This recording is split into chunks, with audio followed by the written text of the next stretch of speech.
En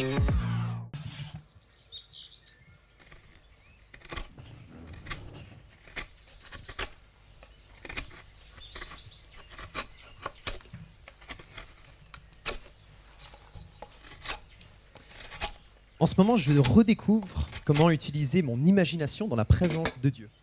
Je sais pas pour toi, mais moi des fois je suis challengé avec le fait d'avoir une attention qui peut être si légère.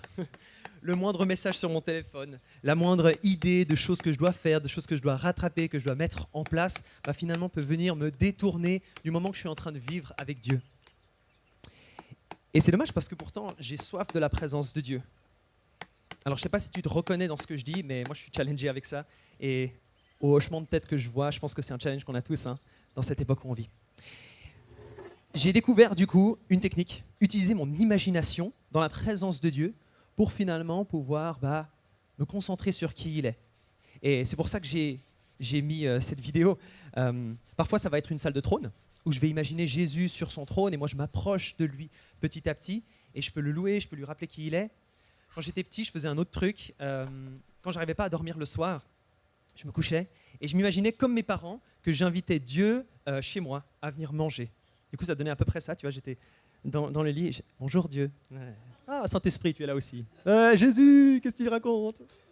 Et je faisais ça, j'invitais, j'inventais des menus avec eux. Je disais, mais ouais, je peux te raconter ma journée, mais qu'est-ce que toi, t'as vécu Dieu? Donc bref, j'avais cette habitude de faire ça quand j'étais petit. Récemment, c'est vraiment cet atelier de l'artisan qui habite mon imagination. Je pense que c'est en lien avec une histoire que ma mère me lisait quand j'étais petit. En fait, je m'imagine vraiment le petit Sven en moi qui s'assied sur une de ces chaises et qui admire Dieu, l'artisan, en train de travailler son art, en train de développer ce qu'il fait dans le monde, en train de travailler finalement les cœurs humains. Je l'écoute, je lui parle et je sens en fait beaucoup de bienveillance et de tendresse. Et tu vois, je crois que la louange, elle va nous offrir ça. La louange, c'est un moment où on s'arrête pour être avec lui. Un moment où nos cœurs distraits peuvent revenir dans son atelier, revenir dans sa présence. Parce que on le connaît, le monde en dehors de cet atelier, non? Un monde saturé de bruit. Un bruit extérieur, du bruit extérieur, avec les écrans, les notifications, les divertissements qu'on peut aller voir, notre travail, les messages ou autre, tout notre entourage. Et parfois aussi du bruit intérieur, nos comparaisons, nos craintes, nos check-listes qu'on doit faire, tout ce qu'on doit encore achieve, tout ce qu'on doit encore réaliser, du bruit qui peut être interne. Tu sais, l'auteur C.S. Lewis, il a écrit un livre, et ça s'appelle « Les tactiques du diable ». C'est des démons qui parlent entre eux. Et leur but à ces démons, c'est essayer de détourner les humains de Dieu. Et il y a un vieux démon qui dit à un jeune démon la citation suivante. Elle sera peut-être à l'écran, sinon je la lis juste. Nous finirons, donc nous les démons, nous finirons par faire de tout l'univers un vacarme. Le bruit, ce grand dynamisme, ce rugissement exultant, impitoyable et viril, le bruit est la musique des enfers. Le silence est la voix du ciel. Et je crois que C.S. Lewis met le doigt sur quelque chose. L'ennemi a horreur du silence. Il veut amener un vacarme dans nos vies. Pour quelle raison? Parce que quand tout autour de nous fait du bruit et qu'on est saturé, finalement, on distingue tellement moins souvent et facilement la voix de Dieu. Oui, Dieu est capable de parler à voix haute, à voix intelligible. Mais bien souvent, et je crois que c'est Élie qui en parle dans 1 Roi 19, Dieu parle avec une voix douce, avec une voix légère. On peut lire ensemble. Dieu n'était pas dans le vent, ni dans le tremblement de terre, ni dans le feu, mais dans un murmure doux et léger. La louange, je crois sincèrement que peut devenir un antidote au bruit. Et là, on se dit, bon, il y a des instruments, il y a des chants, même avec les instruments, même avec les chants, même avec tout le monde qui chante, la louange peut créer un espace de silence intérieur. C'est un moment où tu dis à ton âme, arrête-toi, respire, écoute, Dieu est là. La louange, c'est une occasion de baisser le volume du monde et d'augmenter le volume de la voix de Dieu. Et là, tous les sonoristes dans la salle disent « Amen ». C'est notre langage. Il nous a compris. Des fois, je me demande, si on mettait une caméra, qu'est-ce que les gens de l'extérieur penseraient qu'on fait les dimanches matins avec la musique. Il y a des paroles, tout le monde chante. Est-ce que c'est un karaoké géant qu'on est en train de faire? J'aime les karaokés, il n'y a aucun problème pour ça, mais c'est plus qu'un karaoké, on est d'accord. Je crois sincèrement que la louange, on est en train de livrer bataille. Livrer bataille sur nos pensées. Livrer bataille sur nos peurs. Pourquoi? Parce qu'on va déclarer des vérités divines là-dessus. Quand nous louons, nous combattons notre orgueil. On pense moins à moi, qu'est-ce qui se passe, quels sont mes problèmes, quelles sont ma situation, quelles sont mes envies. On pense plus à lui.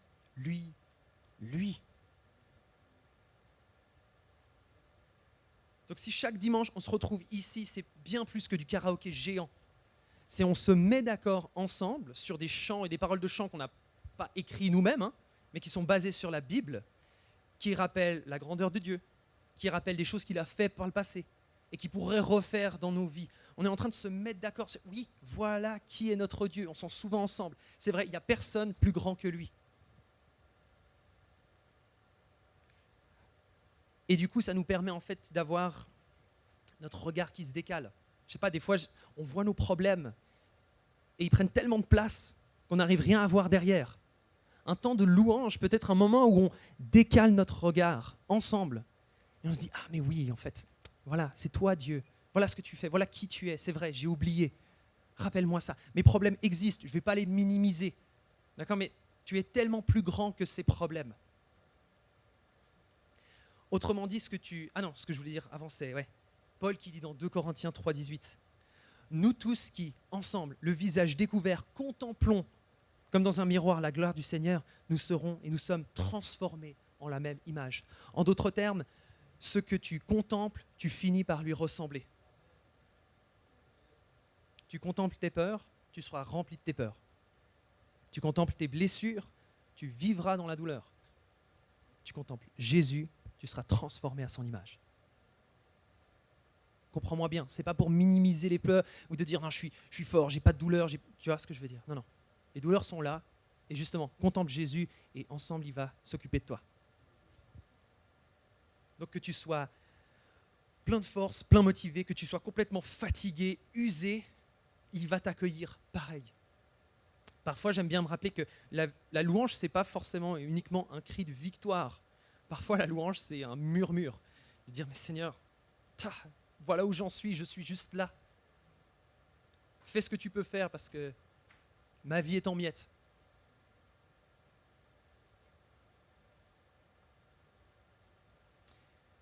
Je reviens à mon image de l'atelier.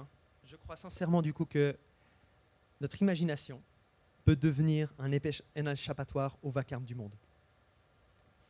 Parce que quand je m'imagine dans cet atelier, Dieu travaille, je peux rendre perceptible sa présence. C'est vrai, il est là, il m'attend. Et ce que je te propose ensemble, c'est qu'on puisse tester ce petit exercice imaginatif d'imagination ensemble ce matin. Il y en a qui, comme moi, c'est très facile. Vous avez des images, vous avez des lieux, vous avez des choses.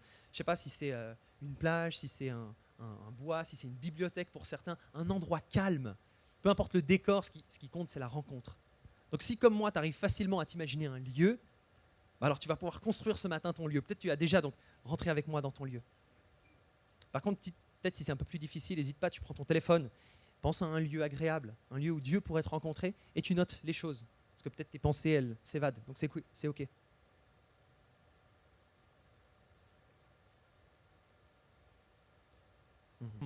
C'est une invitation à t'arrêter, à écouter, à redevenir sensible à sa présence. Parce que c'est là que tout retrouve sa place. Seigneur, on reprend conscience ce matin que tu es là. Et c'est tout ce qui compte. Viens habiter notre imagination maintenant, Seigneur. Viens habiter nos pensées.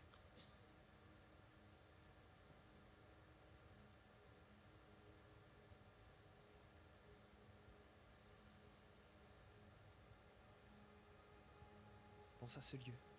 Où est-ce que toi tu es? Où est-ce que Dieu est? Qu'est-ce qu'il te dit?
en ce moment, dans le calme de ta présence, quand le bruit faiblit et tu parles à mon âme, tu as toute mon attention.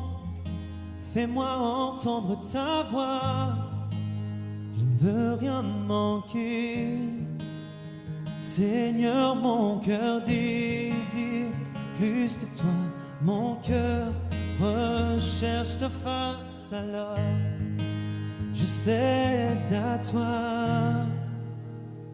Tout en moi est ému par ton amour, captivé par qui tu es. Conduis-moi à te connaître plus encore. Je veux m'approcher de toi, laisser mes peurs derrière moi. Seigneur, viens toucher ma vie à nouveau.